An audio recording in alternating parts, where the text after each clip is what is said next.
I think that when it comes to the media that we digest, that we consume, that we create, that we take in, that we appreciate, that we hate, I feel like people really want to feel the human side of it. That's the reason why AI sparks such debates when it comes to, media production. That's why there's a lot of games that go for realism in their graphics, yet aren't as highly regarded as other games that don't. People don't really like it when you separate the art from the people who made it. Now, let's go ahead and talk about the Halo C remake reveal thing that they showed off. Like, this doesn't look good.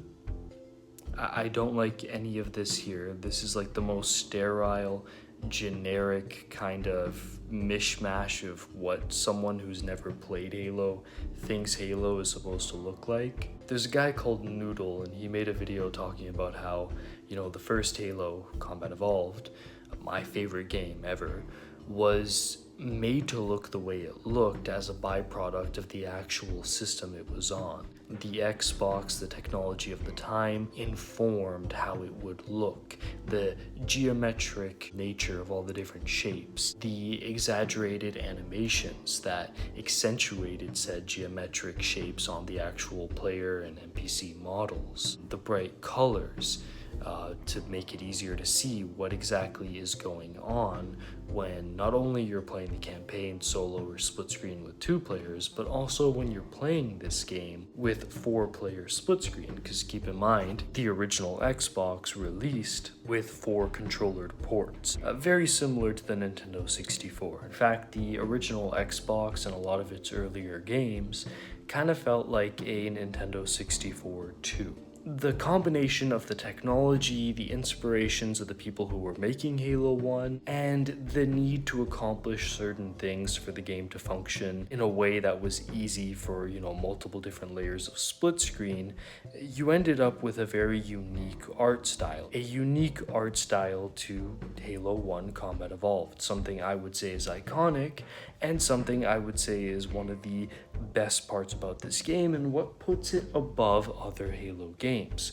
Because while other Halo games definitely push realism or other art styles, there's something about Halo Combat Evolved's art style that's just so functionally valid that it ages better than everything else. But I've talked about this many times on this channel before. I've also made videos recently talking about other art styles, like for example, if you take MGS2, it stands out among all the other Metal Gears because of its intense usage of blues and oranges and how it uses that to set the tone or create an environmental awareness within you. When you're going through the big shell, if you're in a room that's a lot more blue, it communicates something very different than if you are in the outer areas where you have the bright orange of the actual big shell, the slight orange in the sky. Different enemies blend in different ways. For example, the orange Gurlukovich guards stick out more in the blue environments, and again, that whole idea of an art style informing function works really well there, and the grayed out guys you see better in the orange environments. But today I don't want to talk about either of those games because I've talked about them a lot. Instead, I want to talk about the importance of art style for communicating function, for creating a visual identity, and for making something feel more human when you're playing it. So today I'm Pliskin, and we're going to be talking about the importance of art style.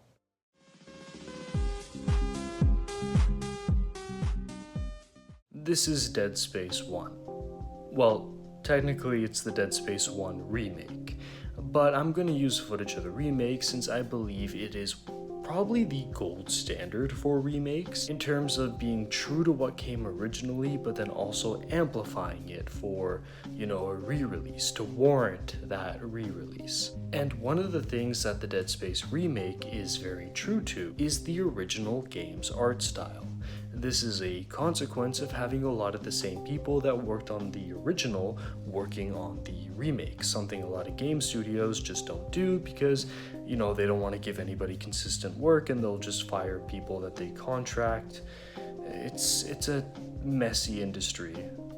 The Dead Space remake is probably one of the most visually identifiable examples of a game that communicates everything the series is about just in the way it looks. Let's say you've never played Dead Space before. If I show you the main character, if I show you the setting, and if I show you the enemies you're going to be coming across, you'll start to be able to see similarities between each of them, and you'll know very quickly what exactly this world is about. So if we take a look at Isaac, we see a suit of armor. It doesn't necessarily look military, but it does look industrial. We look at his helmet and it looks a lot less like Master Chief, a super soldier, and more like a modified welder's helmet. Take a look at the designs of his armor and we see it takes a very rib-like fashion. We know that this is sci-fi because of the glowing elements and UI built into his actual armor. Then we go over and we take a look at where the game takes place, the Ishimura. This ship looks like a set of ribs. Again, it carries very metallic industrial vibes, and we know that it is sci-fi through, it being a spaceship. Then we take a look at a necromorph. All of a sudden, the ribs start to make sense.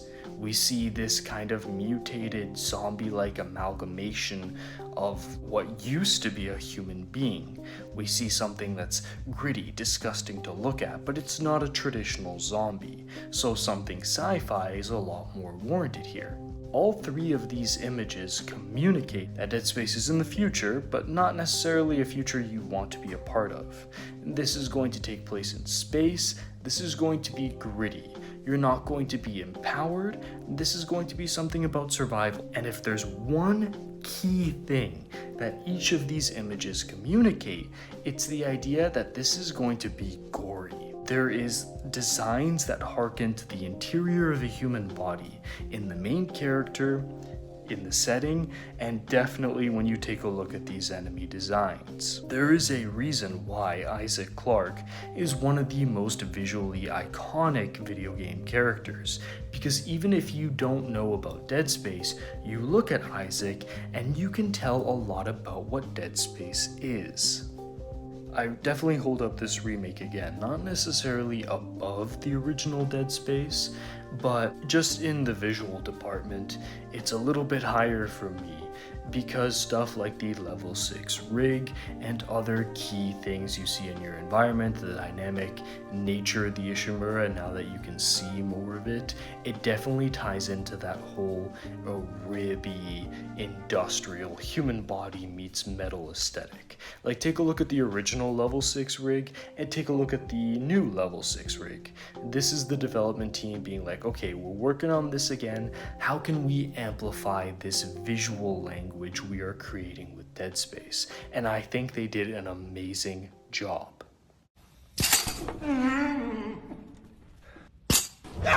Now let's go ahead and compare this to something that was popular when it first released, but now isn't. Let's compare this to Call of Duty Warzone. When Warzone first came out, it carried a very modern military aesthetic. It released with 2019's Modern Warfare. But I'm sure I don't need to tell you, because every YouTuber has covered this to death, how it slowly lost its visual identity, and with it, what Warzone was as a concept.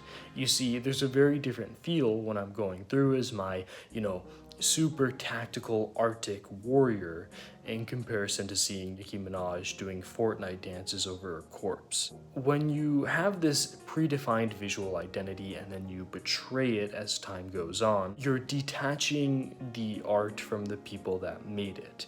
Warzone got less and less popular as it got more and more corporate. But enough about talking about things I don't like. Let's talk about a game that I feel also does visual identity very well. Brutal Legend is slept on. I remember older YouTube channels like Zoom In Games and Watch Mojo bringing up Brutal Legend every now and then, but nobody emphasized enough how good this game is. The writing, the actual gameplay, the way it's constantly throwing something new at you to surprise you as you go along, it's great. This is like Jack Black before he was, the Minecraft movie guy. This is funny, this is fun, and it is visually striking. You see, Brutal Metal takes place in this kind of fantasy world that is completely motif is heavy metal from the 80s and earlier 90s, right? So if we take a look at this one character, this great character, Ophelia, we see a lot of the iconography of 80s and early 90s heavy metal. We see the darker colors, the band type t-shirts, we see the bracelets and belts that are spiked, this whole communication of something being hardcore, we got the whole eyeliner. That was a fashion aesthetic for a while that a lot of people even try to imitate now. There's a reason for that. It is visually striking, and you know immediately when you look at this chick that this is a heavy metal girl. But then if you start looking at the world itself, the enemies themselves, you'll see stuff that's taken right off of the iconic artworks of heavy metal albums. This is from the architecture to the enemies. It's consistent all the way through. There isn't one thing you look at in this game that doesn't remind you of something that has to do with heavy metal rock. And it is fucking awesome. Even the weapons that you wield, it's not going to be a sword, it's going to be a battle axe, because that is visually striking. That is something that looks more savage, hardcore. You're not going to have a gun, you're going to have a guitar that sends out lightning and flames, again, hearkening to those iconic album covers. Brutal Legend is great. If you haven't played it, get the fuck off my channel and go play it right now. It's on sale on almost every platform. You can get it digitally on Xbox. If you find a 360 copy, it's also backwards compatible with the Series X. I don't know if you can get it on PlayStation Store. You can get it on Steam, and you can get it on GOG. Now with GOG, when you buy it, you also get a version of the game you can download that doesn't require any kind of platform or online connection to open. Meaning that when you buy this, even though you're buying it digitally, you actually own it.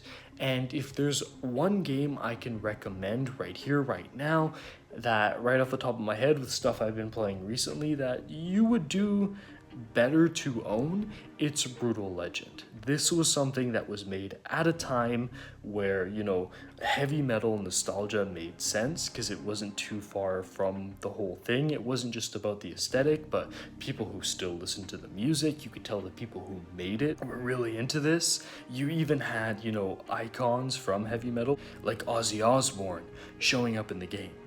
So, yeah, get Brutal Legend. And I know I said I wasn't going to talk about it, but I do want to bring up Halo Combat Evolved at least for a little bit. Especially since I've actually made some videos within the past month or two where I don't bring it up at all. That's weird. Halo Combat Evolved, this isn't the first time they've tried to remake it. You had the remaster in 2011, which mishmashed elements from Halo 3 and Halo Reach into Halo 1. And they literally mapped, different assets onto Halo 1 models. And if you want living, walking proof of why an art style matters, just look at the way that elites move in Halo Combat Evolved Remastered. Art styles are important. You can tell when something is just mashed together. Like this doesn't communicate any of the passion or immediate visual identifiers that something like Dead Space or Brutal Legend would convey. This topic is definitely relevant because if you start looking at the current culture with remakes and remasters, Halo 1 isn't the only victim of this. I mean, even Demon Souls. The Demon Souls remake is a great game and it looks great. However, many complain that the visual identity of Demon Souls was lost with this remake. And if you take a look at the original Demon Souls, the atmosphere, the mood, the iconography that can be drawn to older Souls games as well, something was definitely lost here. So even if you're making something else that looks good, through remakes, the fact that it doesn't have that visual identity that resonates with people. Again, people resonate when they can feel the humans behind the art they love, right? So when you give something, even if it's great, that just looks photorealistic, that doesn't mean it's going to have a visual impact on somebody. And yeah, that's the whole point I was trying to make here today. Play Dead Space, play Brutal Legend, and play Combat Evolved the way it was meant to be played. in its original form with its artistic identity maintained with integrity. Yeah. Let me know if there's games that you want to bring up that you feel have lost their visual identity through a remake. Let me know games that you feel have really good art styles. This is something I definitely want conversation over in the comments section. So anyways, I've been Bliskin. Enough from me. Let's start hearing something from you. This is Solid Snake. Hey, subscribe to Pliskin Boy. God damn it. You heard him.